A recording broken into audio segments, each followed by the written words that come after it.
Assalamualaikum warahmatullahi wabarakatuh.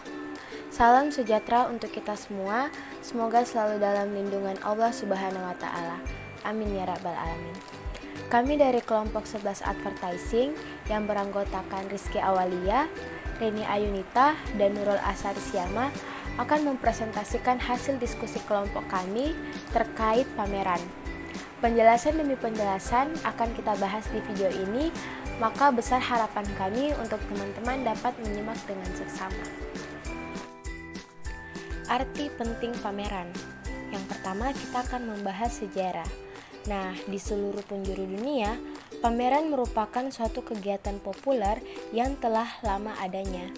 Sejarah penyelenggaraan pameran atau eksibisi diawali dengan pasar-pasar tradisional yang dewasa dan itu disebut mart di Belgia dan di Belanda. Sementara itu, para saudagar Inggris pada abad ke-14 menjual bahan wolf dan pakaian-pakaian yang terbuat dari wolf dalam satu ajang terbuka.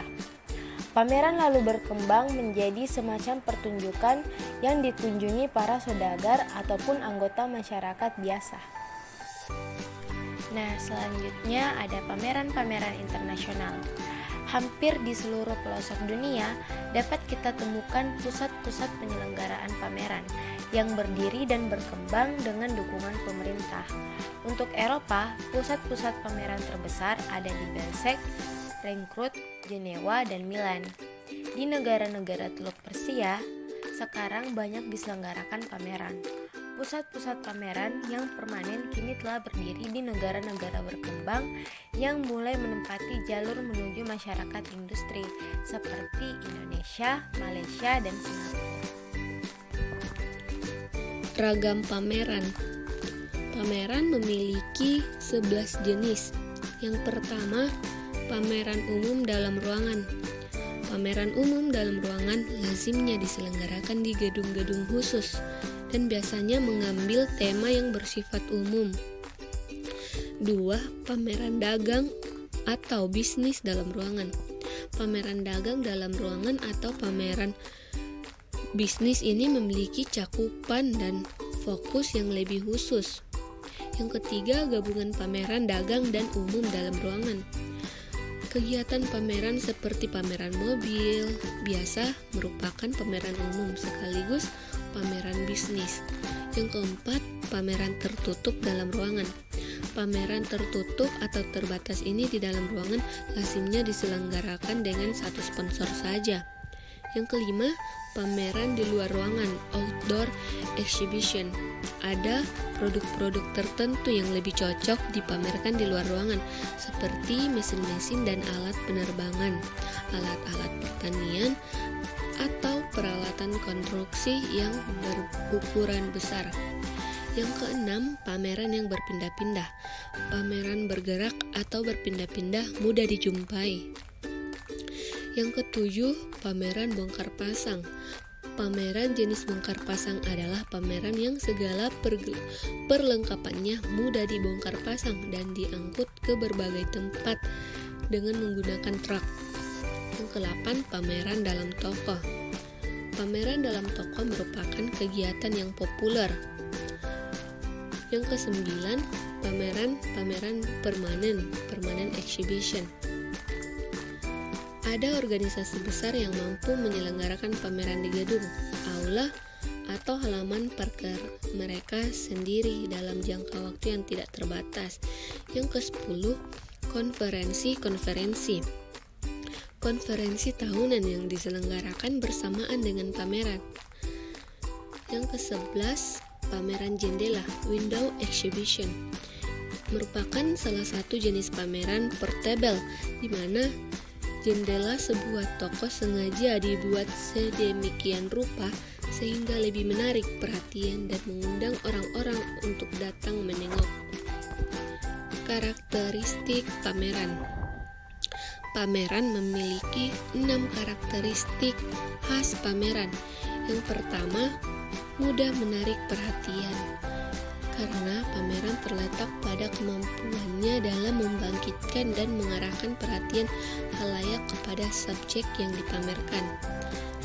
Yang kedua, banyak memakan waktu. Persiapan para personil pelaksananya membutuhkan waktu yang tidak sedikit. Yang ketiga, percobaan prototip. Untuk memajang berbagai prototip produk baru sehingga perusahaan yang membuatnya bisa mengetahui sambutan, komentar, dan kritik para pengunjung. Yang keempat, pertemuan tatap muka. Kepercayaan, kredibilitas, dan nama baik suatu perusahaan bisa dikokohkan dengan bertatap muka secara langsung. Yang kelima, demonstrasi dan pembagian sampel. Dalam suatu pameran, perusahaan lebih berpeluang untuk menampilkan produk-produknya secara lebih leluasa. Yang keenam, suasana akrab dalam pameran. Suasana akrab dan rekreatif dalam sebuah pameran membuat para pengunjung merasakan kerasaan dan menikmati kunjungannya. Materi selanjutnya yaitu pemanfaatan pameran. Yang pertama, informasi tentang berbagai pameran.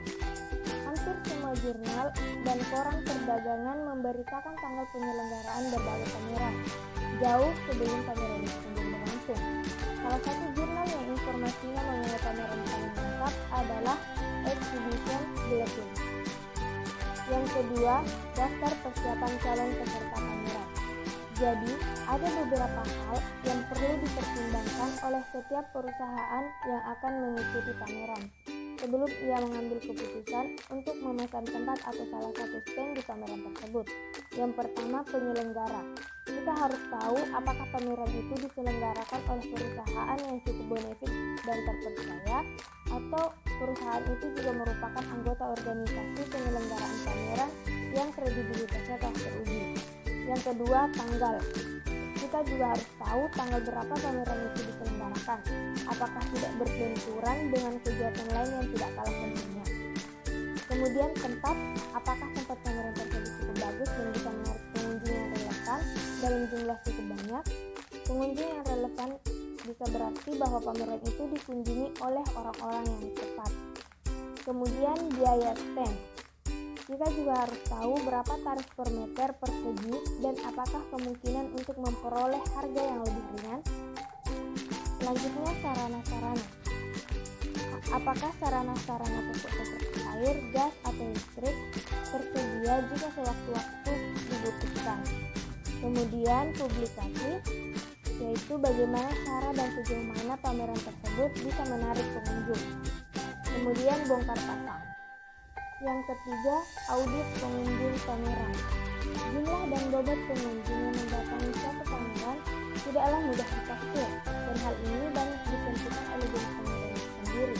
Cara-cara ilmiah dalam mengaudit pengunjung pameran mulai diperkenalkan kira-kira 17 tahun yang silam. Akan tetapi data-data yang harus dikumpulkan untuk melakukan audit tersebut sedemikian banyaknya, sementara peserta pameran tidak menyukai cara tersebut. Kemudian ditemukan teknik The Exhibition Audience Profile. Namun ternyata teknik ini terlalu disederhanakan sehingga sering gagal dalam menyajikan gambaran atau profil pengunjung yang sesungguhnya. Sekian. Demikian pemaparan materi dari kelompok kami. Semoga bermanfaat bagi teman-teman. Mohon maaf apabila ada kesalahan kata. Wabillahi taufiq wal hidayat. Wassalamualaikum warahmatullahi wabarakatuh. Terima kasih.